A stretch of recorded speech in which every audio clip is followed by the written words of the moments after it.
William Mann here for GetMoreSports.com, and part of the turnaround at Texas A&M under head coach Billy Kennedy has been the recruiting efforts in the Dallas-Fort Worth area, in the Houston area, throughout Texas. They have really made recruiting Texas a priority, and they've done so quite effectively.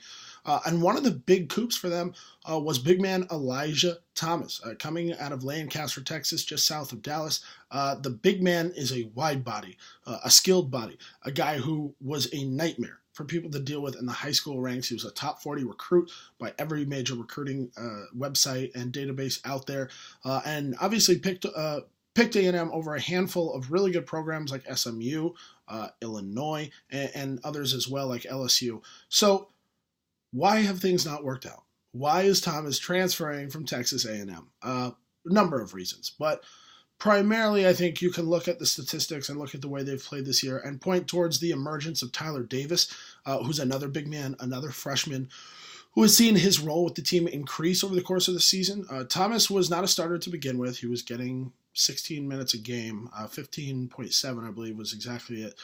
And he was productive, don't get me wrong. He was putting forth like 7 and 4.5 in those kind of minutes. Those are great numbers, especially as like a six-man type. Bring in your secondary big man. Those are really good numbers. And yet, he fell out of favor with Coach Kennedy quite quickly. Seeing those numbers plummet. I mean, not even just drop, but plummet. You have to think something off the court happened for there to be that big of a disconnect between a head coach and a player like Elijah Thomas, because he didn't even play in 2 of the last 3 games. And obviously with his transfer, you had to think there were discussions behind the scene about what was actually happening here. It's going to be interesting to see the list of suitors for Thomas. He is the top mid-year transfer on the books without question.